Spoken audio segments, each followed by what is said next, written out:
Halo semuanya, kami dari kelompok 5 ingin menjelaskan mengenai modul 4, yaitu menentukan cacahan radiasi berdasarkan waktu pada detektor Geiger-Müller dengan simulasi RATLAB.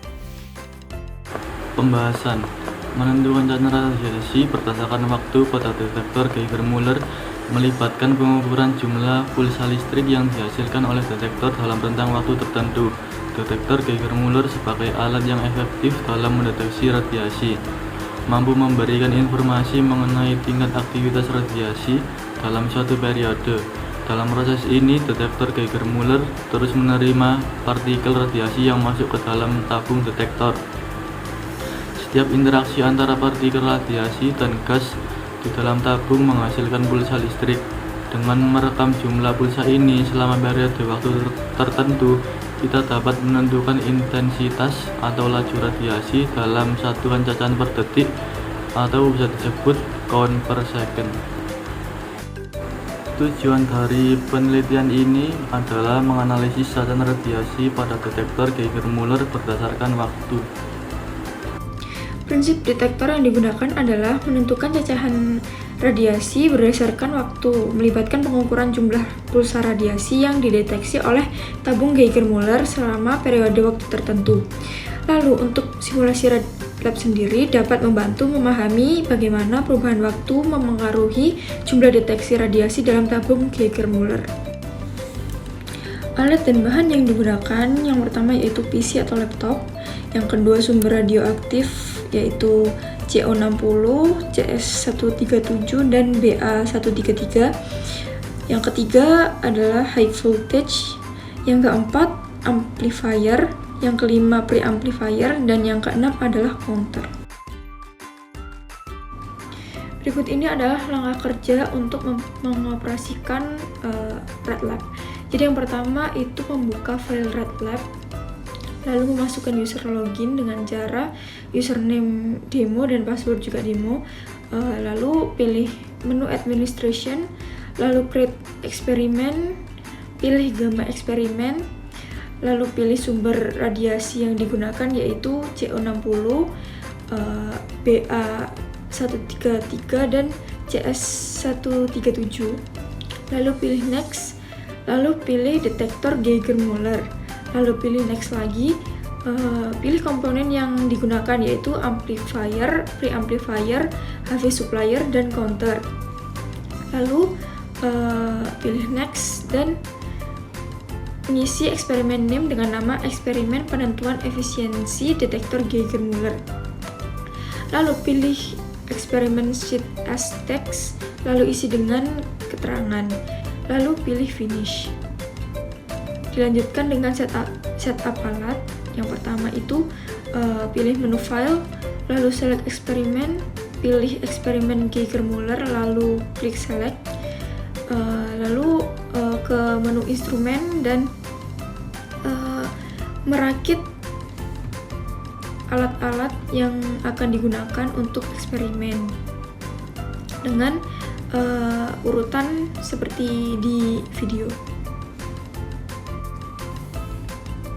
Setelah merakit alat-alat, langsung pilih ke menu cables, lalu disambungkan ke alat-alat tersebut seperti di video. Pengambilan data dilakukan 3 kali untuk setiap sumber dan waktu. Variasi waktu yang digunakan yaitu 5 second, 10 second, sampai 60 second. Jarak antara sumber radiasi dengan detektor yaitu 5 cm. Lalu plot grafik cacahan terhadap waktu dan hitung CPM dan CPS-nya.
Setelah mengetahui tata cara percobaan, kami akhirnya mendapatkan hasil atau data-data sebagai berikut.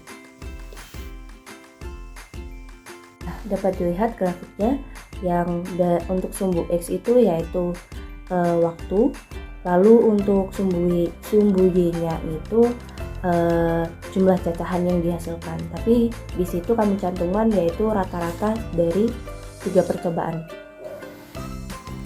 Lalu data-data tersebut kami olah menggunakan rumus, yaitu yang pertama ada CPM.